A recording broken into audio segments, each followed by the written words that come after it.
ॐ अज्ञानतिमिरान्धस्य ज्ञानाञ्जनशलाकया चक्षुरुन्मिलितं येन तस्मै श्रीगुरवे नमः। वाञ्छाकल्पतरुभ्यश्च कृपा सिन्धुभ्यैव च पतितानां पावनेभ्यो वैष्णवेभ्यो नमो नमः। नमो महावदन्याय कृष्णप्रेमप्रदायते कृष्णाय कृष्णचैतन्य नाम्ने गौरत्विषे नमः।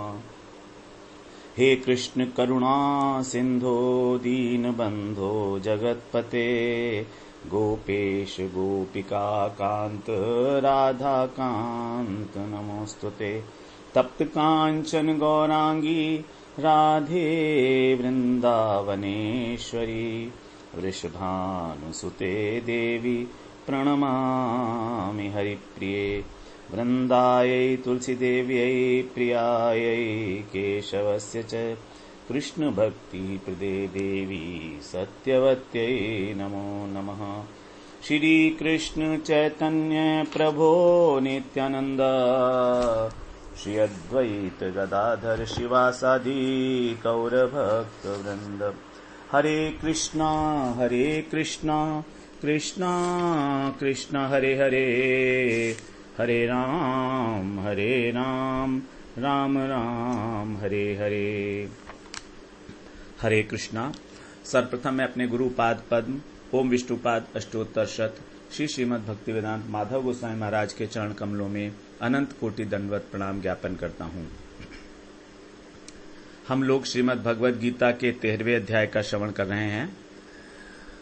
उसमें हमारा द्वितीय प्रकरण चल रहा है, ज्ञान ज्ञेय प्रकरण। इसमें हम लोग आज 10वें श्लोक का श्रवण करेंगे। भगवान ने इन 5 श्लोकों में 7, 8, 9, 10, 11 इसमें ज्ञान के 20 साधनों का वर्णन किया है। उसमें से हम लोग 7, 8 और 9 इन 3 श्लोक श्रवण कराए हैं, जिसमें क्रमशः पहले श्लोक में 7वें श्लोक में 9, 8वें में 3 और 9वें श्लोक में भी 3 साधनों का वर्णन हुआ। मतलब हमारे 15 साधन अभी तक भगवान वर्णन कराए हैं। अब यहां पर 16वें साधन के विषय में बता रहे हैं। 3 साधन बता रहे हैं यहां पर इस 10वें श्लोक में भी, 16, 17 और 18। उसको हम लोग श्रवण करते हैं। इंपॉर्टेंट साधन है यहां पर। मयि च अनन्य योगेन भक्तिरव्यभिचारिणी विविक्त देश सेवित्वम् अरतिर्जन संसदी।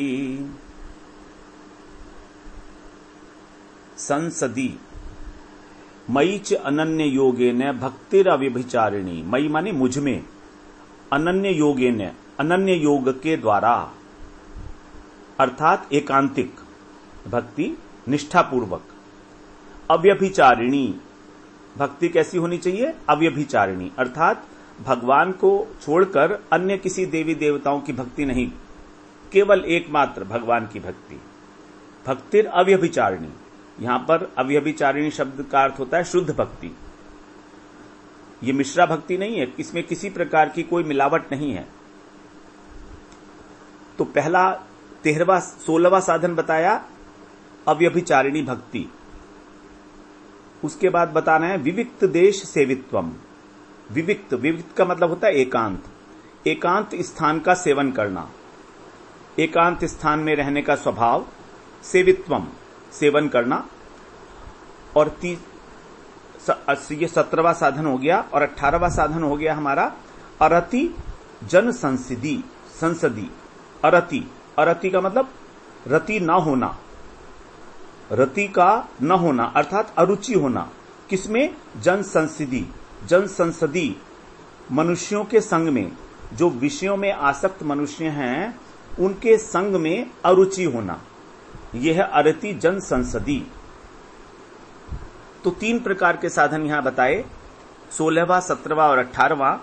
अव्यभिचारिणी भक्ति, एकांत स्थान में रहने का स्वभाव और विषयासक्त मनुष्यों के संग में अरुचि का होना। ये 3 भी साधन है। अब यहां पर अव्यभिचारिणी भक्ति कैसी होनी चाहिए? अव्यभिचारिणी मतलब किसके प्रति यहां भक्ति होगी और कैसे भक्ति होगी? केवल कृष्ण के प्रति। तो मेरे प्रति भक्ति होनी चाहिए और कैसी होनी चाहिए? अनन्य योगेन, जिसमें अन्य किसी का योग न हो। अनन्य का मतलब है न अन्य, जब अन्य नहीं है कोई, अर्थात केवल कृष्ण ही है, तो जिसमें अन्य किसी का भी योग न हो, मन से भी किसी दूसरे का चिंतन न हो।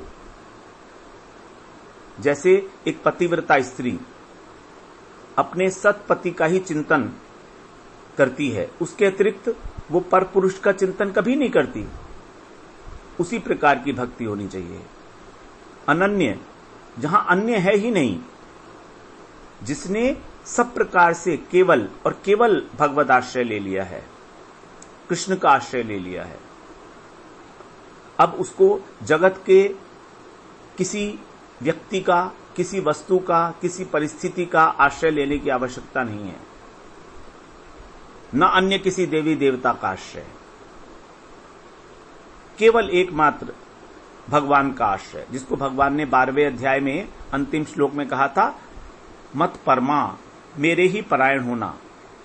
भगवान ने अनेकों बार यहां पर कहा है गीता में, मत पर, मत परह, अर्थात मेरे ही परायण हो जा, केवल मेरा ही आश्रय ले।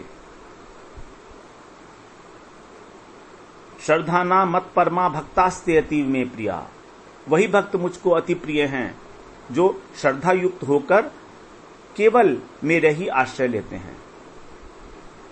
और हम अभी किसकी भक्ति कर रहे हैं?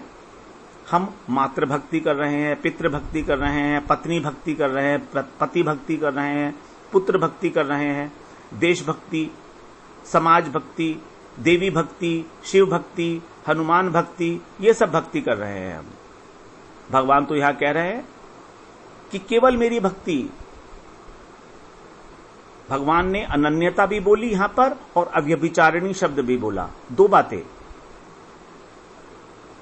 अव्यभिचारिणी स्त्री पर पुरुष का चिंतन नहीं करती कभी भी, तो यहां पर हमें किसी का भी चिंतन नहीं करना है और भगवान को छोड़कर देवी देवताओं का भी नहीं करना है, क्योंकि वो भी एक प्रकार के जीव विशेष ही हैं, विष्णु तत्व नहीं है वो, केवल विष्णु तत्व का ही आश्रय लेना है। तभी तो कहेंगे वैष्णव,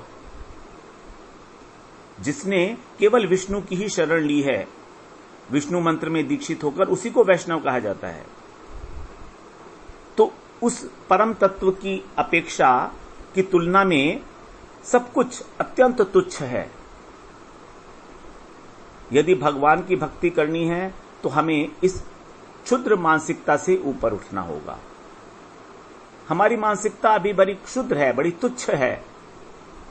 छोटी छोटी वस्तुओं को मांगने के लिए हम किसी देवी देवता की शरण में जाते हैं, मुझको नौकरी दे दो, मुझको मकान दे दो, मेरा विवाह करा दो।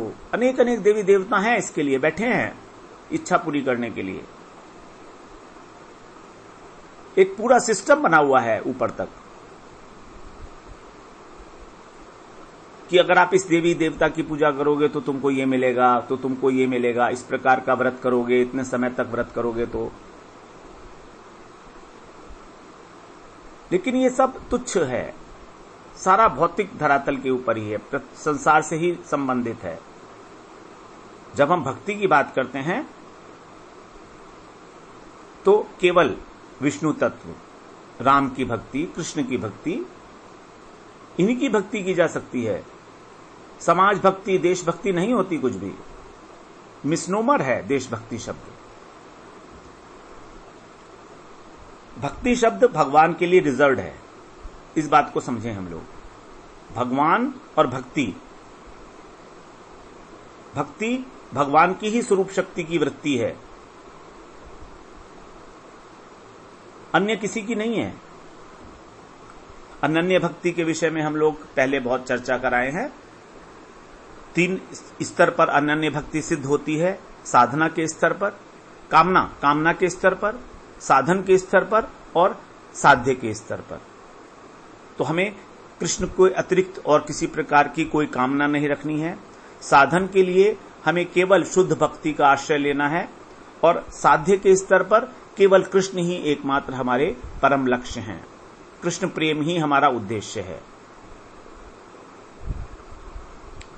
अब यहां पर भगवान ने अनन्य योग के साथ योगेन शब्द कहा। योगेन का मतलब है तृतीया विभक्ति, करण कारक, साधन के रूप में करण कारक। मतलब क्या है कि भगवान से संबंध ज्ञान पूर्वक भक्ति की जानी है, यही एकमात्र साधन होगा। तृतीया विभक्ति वहां पर प्रयोग की जाती है जहां पर कोई उपकरण यूज किया जाता है। किसी उपकरण से, जैसे हमने अपने कलम से पुस्तक के ऊपर कुछ लिखा, तो यहां पर जो कलम से लिखा, तो कलम क्या है, हमारा उपकरण है। उसी प्रकार यहां पर भक्ति के लिए उपकरण बताया योगेन, भगवान से जुड़कर, मतलब भगवान के साथ अपना संबंध ज्ञान एस्टैब्लिश करके। मतलब कि भगवान मेरे सखा हैं, भगवान मेरे पुत्र हैं, भगवान मेरे प्रेमास्पद हैं, इस प्रकार का भगवान मेरे स्वामी हैं, इस प्रकार का संबंध युक्त ज्ञान के साथ जब भक्ति की जाएगी, युक्त होकर भगवान के साथ, तभी वो अव्यभिचारिणी भक्ति है, अनन्य भक्ति है। दूसरा विशेषण है यहां पर अव्यभिचारिणी, अर्थात किसी प्रकार का बुद्धि से भी कोई व्यभिचार न किया जाए। बुद्धि से भी किसी और विषय का चिंतन नहीं, न संसार का चिंतन, न संसार के मनुष्यों का चिंतन, न देवी देवताओं का चिंतन। चिंतन एकमात्र कृष्ण का चिंतन, कृष्ण की कथाएं, कृष्ण का नाम, कृष्ण के गुण, कृष्ण के परिकर। अनंत अनंत है कृष्ण की लीलाएं, भगवान की लीलाएं का कोई था ही नहीं है। इस प्रकार की जो एकनिष्ठ बुद्धि है, जो सम्यक रूप से व्यवस्थित है, उसी को भगवान ने 9वें अध्याय में कहा था, साधुरेव समंतव्य सम्यक व्यवस्थितो ही सह। उसकी बुद्धि सम्यक रूप से व्यवस्थित है, अर्थात एकनिष्ठ है। उसने मुझे ही अपने जीवन का लक्ष्य बनाया हुआ है। दूसरे अध्याय में भी भगवान ये बात कह आए हैं 41वें श्लोक में, व्यवसायत्मिका बुद्धि एके है कुरुनंदन। हे कुरुनंदन, जो व्यवसायत्मिक बुद्धि है वही एकनिष्ठ बुद्धि है।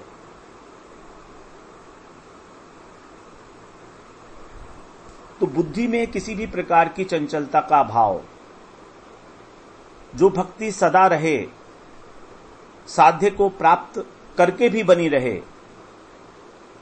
हमने कृष्ण प्रेम की प्राप्ति कर ली, अपने लक्ष्य की प्राप्ति कर ली, तो क्या हम उस साधन को छोड़ देंगे? ऐसा नहीं है। ये भक्ति नित्य है, क्योंकि भगवान की ही स्वरूप शक्ति है, स्वरूप शक्ति की वृत्ति है। वृत्ति का मतलब है प्रोपेंसिटी।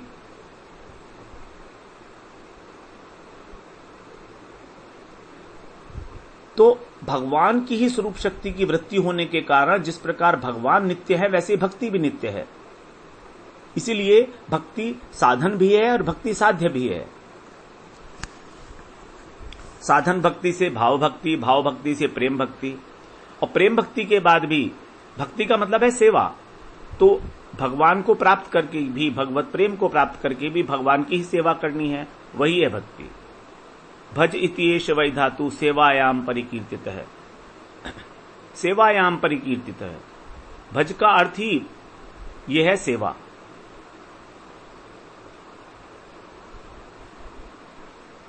अनन्य योग के द्वारा यहां पर अन्य किसी भी कामना वासना का निषेध किया गया, और अव्यभिचारिणी पद के द्वारा बुद्धि की चंचलता का निषेध किया गया। अन्य किसी कामना वासना का निषेध मतलब, कामना वासनाएं कहां से होती हैं, इच्छाएं कहां से पैदा होती है? मन से पैदा होती हैं। तो हमारा मन भगवान में लगा हुआ है, हमारी बुद्धि भगवान में निवेशित है, जिसे भगवान ने कहा मय्येव मन आधत्स्व मयि बुद्धिम निवेशय। 9वें अध्याय का 8वां श्लोक, 12वें अध्याय का।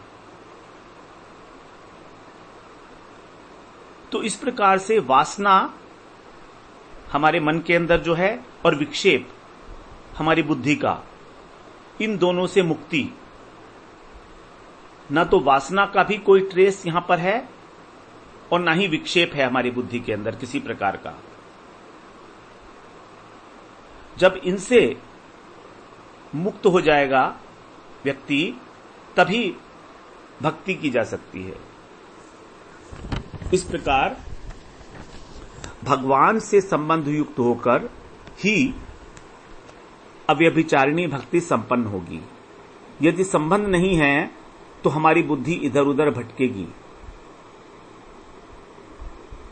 हम लोग क्या करते हैं, 7 दिन तक हमने शिव जी को जल चढ़ाया, 8 दिन हमने हनुमान जी की पूजा की, फिर शनि को प्रसन्न करने चले गए। यदि काम नहीं बना तो दुर्गा जी का आश्रय ले लिया, नवदुर्गे करने लगे। ये क्या है? ये सब व्यभिचारिणी भक्ति है। व्यभिचार है ये भक्ति मार्ग में। कभी एक देवता को, कभी दूसरे देवता को, कभी तीसरे देवता को। इससे काम नहीं बना तो उससे चल लो, उससे काम नहीं बना। It is as if it is a market, it is a market place. भगवान कह रहे हैं नहीं, इस मार्केटिंग से ऊपर उठो। ये कोई व्यवसाय नहीं, ये कोई व्यापार नहीं कर रहे हो आप, ये कोई नाप तोल नहीं कर रहे हो। यहां से काम नहीं बना तो हम दूसरी जगह ले लेंगे, ऐसा नहीं है। एक निष्ठता चाहिए भगवान को। इसी को रामचरितमानस में अनपायनी भक्ति, अविरल भक्ति कहा गया है। तो जब भगवान के साथ हमारा संबंध उदय हो जाता है हृदय के अंदर कि वो मेरे स्वामी हैं, वो मेरे सखा हैं, वो मेरे पुत्र हैं, अथवा वो मेरे प्रेमास्पद हैं, तभी हमको अविरल भक्ति की प्राप्ति होगी। तो भगवान को अपना मानकर, उनका आश्रय लेकर, उनके नाम रूप गुण लीला का श्रद्धापूर्वक, विश्वासपूर्वक श्रवण कीर्तन करना, ये भक्ति का सरल उपाय है। इसलिए भगवान आगे कहेंगे 13वें अध्याय में ही 18वें श्लोक में, मद भक्त एतत् विज्ञाय मद भावाय उपपद्यते। मेरा भक्त ही इस प्रकार मुझको जानकर मेरे भाव को प्राप्त होता है। यद्यपि 13वां अध्याय हमारा ज्ञान योग से पर्टेन करता है, ज्ञान योग से संबंधित है, लेकिन भक्ति भगवान को इतनी प्रिय है क्योंकि उनकी प्रिया है। भक्ति देवी कौन? भगवान की प्रिया है, सच्चिदानंद मूर्ति है। तो उसके विषय में तो भगवान प्रत्येक अध्याय में चर्चा करते ही चले आए हैं, चाहे वो कुछ भी हो, किसी भी सब्जेक्ट से रिलेटेड चैप्टर हो, लेकिन भगवान भक्ति को तो उसमें ले ही आते हैं। यहां पर भक्ति को भगवान ने ज्ञान के साधन के रूप में ही डाल दिया। वास्तव में यही एकमात्र साधन है। अब यहां पर बड़ा भ्रम पैदा हो जाता है, क्योंकि जो ज्ञान मार्गी लोग हैं वो लोग सोचते हैं कि यहां पर ज्ञान के अंदर, ज्ञान के साधन के रूप में भक्ति को डाला गया है, तो भक्ति गौण हो गई और ज्ञान मुख्य हो गया। लेकिन ऐसा कदापि नहीं है। ये बात सिद्ध हो जाएगी 18वें श्लोक से, इसी अध्याय के। वहां पर भगवान ने केवल भक्त के विषय में ही कहा है, मद भक्त एतत् विज्ञाय मद भावाय उपपद्यते। मेरे भाव को केवल मेरा भक्त ही प्राप्त होता है। तो और जितने भी साधन हैं, वास्तव में ज्ञान के जो और 20 साधन भगवान ने बताए हैं, वो सब गौण साधन हैं। और ज्ञान का भक्ति साधन नहीं है, लेकिन फिर भी इसको साधन में रख दिया गया है, क्योंकि भगवान की अपनी इच्छा है। भगवान स्वतंत्र हैं, अपने हृदय की बात तो कहने के लिए स्वतंत्र हैं भगवान हमेशा ही। विविक्त देश सेवित्वम, 17वां साधन बता रहे हैं भगवान। विविक्त देश, विविक्त का अर्थ होता है पृथक, एकांत देश। एकांत देश में रहने का स्वभाव, उसका सेवन करना, सेवित्वम। जिन्हें एकांत में बैठने का अभ्यास नहीं होता, उन्हें यदि एक दिन भी कोई बोलने वाला ना मिले तो बड़े परेशान हो जाते हैं, वो बोर हो जाते हैं। क्या करें क्या करें, घर काटने को दौड़ता है। लेकिन जिन्हें भजन करना है, यदि उन्हें एकांत स्थान मिल जाए तो वो अपने धन्य भाग्य मानते हैं कि चलो आज अच्छी तरीके से भगवान का भजन करेंगे, मन लगाकर। एकांत है ना, कोई डिस्टर्ब नहीं करेगा। एकांत और शुद्ध देश में रहने का जो स्वभाव है वो ज्ञान का लक्षण भी है। योगी भी एकांत में ही साधना करते हैं अपनी। तो जब तक साधक एकांत का सेवन नहीं करेगा उसको तत्व विचार करने का समय ही नहीं मिलेगा। सोचकर देखिए आप, क्या भीड़ में तत्व विचार किया जा सकता है? क्या भीड़ के अंदर हम लोग भगवत गीता के इन श्लोकों को समझ सकते हैं? परमार्थ में एकांत का बहुत महत्व है, जिससे कि साधन में किसी प्रकार का कोई विघ्न ना पड़े। तो यद्यपि साधक की जो रुचि है वो तो एकांतवास की होनी चाहिए, लेकिन यदि इसका यह मतलब नहीं है कि यदि अगर एकांत नहीं मिलता है तो विचलित हो जाए, तो भी विचलित नहीं होना है। मन में विकार नहीं आना चाहिए।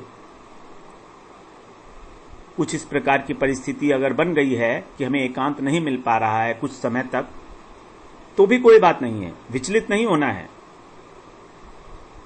भक्ति मार्ग में एकांत का अर्थ होता है एक ही है अंत जिसका, अर्थात सजातीय भक्तों का संग, क्योंकि उन सबका उद्देश्य एक है, भगवत प्रेम। तो वहां पर साधु संग होते हुए भी, भक्तों का संग होते हुए भी एकांत ही है, क्योंकि सबका लक्ष्य एक ही है। लक्ष्य अलग अलग नहीं है, भगवत प्रेम, सभी उसी की ओर चेष्टारत है। फिर 18वां भगवान ने यहां पर साधन बताया, और अति जन संसदी। ज्ञान मार्ग में साधक की रुचि होती है तो शोरगुल अच्छा नहीं लगता है, भीड़ भाड़ अच्छी नहीं लगती है, क्योंकि अगर भीड़ भाड़ होगी तो वहां तत्व ज्ञान की चर्चा नहीं हो सकती, केवल विषयों की चर्चा होगी। तो यहां पर जो जन संसदी पद है, ये जो विषयों में आसक्त हैं, जो प्रमादी व्यक्ति हैं, उन्हीं का वाचक है। और रति का मतलब है रमना, रुचि होना, आनंद लेना उसकी कंपनी में। इसका यह मतलब नहीं है कदापि कि लोगों से मिलना जुलना बंद कर दिया जाए। व्यवहार के लिए लोगों से मिलना ही पड़ेगा,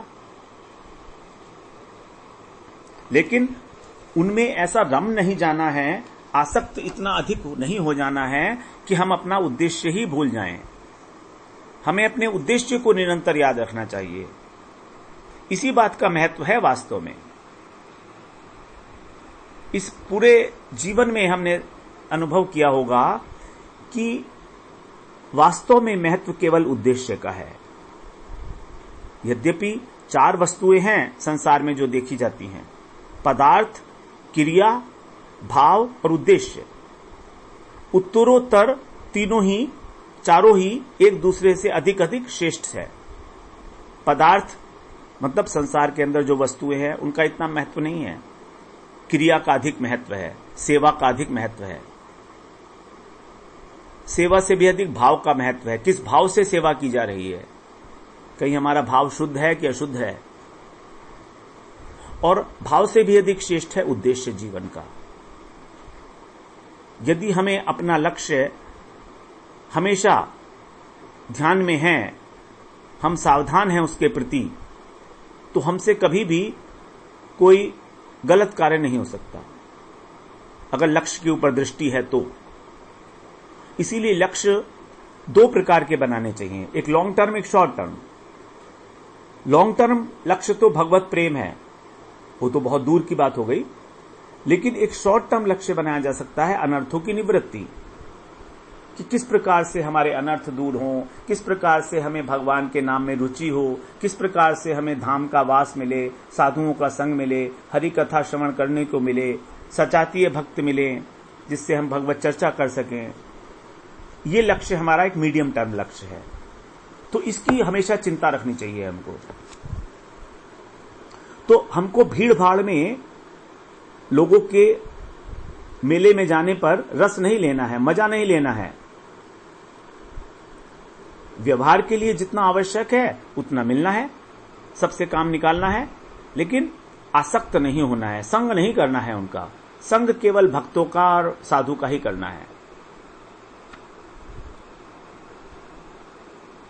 जन समुदाय में रति का न होना, इसका अर्थ यह है कि हमारे मन में ये इच्छा न हो कि कौन क्या कर रहा है, कहां पर क्या हो रहा है, यह कार्य कैसे कैसे हो गया। और इस बात में हम लोग बड़े चतुर हैं। हमेशा हमारी ये इच्छा होती है कि क्या चल रहा है आजकल, और भाई क्या चल रहा है आजकल, हम पूछते भी हैं लोगों से। संसार की बातों को सुनने की इच्छा न होना, यह है अरति जन संसदी। केवल भीड़ भाड़ ही नहीं, अरति जन संसदी, इसका हमको विस्तृत व्यापक अर्थ लेना होगा। व्यापक अर्थ है कि संसार में क्या हो रहा है भाई आजकल, बताओ क्या लेटेस्ट चल रहा है। अब आजकल देश में कुछ चल रहा है और उस चर्चा को लेके ही हम घंटों उसी के ऊपर बात करते रहते हैं। तो क्या हम साधन कर पाएंगे ज्ञान का? ज्ञान का छोड़िए, किसी भी योग का, ध्यान योग का, कर्म योग का, ज्ञान योग का, भक्ति योग का कोई साधन नहीं हो सकता। लेकिन तत्व ज्ञान की चर्चा करना और रति जन संसदी नहीं है, वो तो करनी ही पड़ेगी।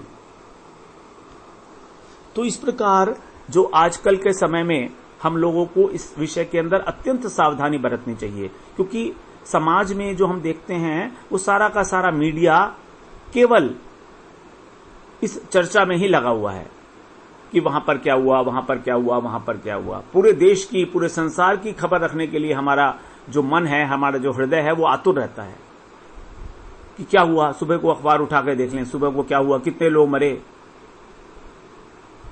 कितने लोगों का मर्डर हुआ, कितने लोगों के साथ हिंसा की गई, कितनी चोरियां हुई, ये पूरे के पूरे रिकॉर्ड्स आते हैं। और इनमें हमारी बड़ी दिलचस्पी है, कितने एक्सीडेंट्स हुए, किसने किसको मारा, किसकी लड़ाई हुई, किस पॉलिटिशियन ने क्या बोला, क्रिकेट के अंदर कौन जीता कौन हारा। बड़ी इंटरेस्ट है इसके अंदर हमारा। अब यदि हमारा रुचि इसमें देखी जा रही है तो अब सोचिए कि भगवान में अव्यभिचारिणी भक्ति हो सकती है क्या? बहुत दूर की बात है भगवान भगवत प्रेम। यदि हमारी इस प्रकार की विचारधारा है, हमारी रुचियां हैं इस प्रकार की, लोगों से मिलना जुलना, बातें करना, गप्पे मारना, ग्राम्य वार्ता करना, संसार की बातें सुनना, तो संसार की बातें सुनने की इच्छा ही न हो, यही है अरति जन संसदी।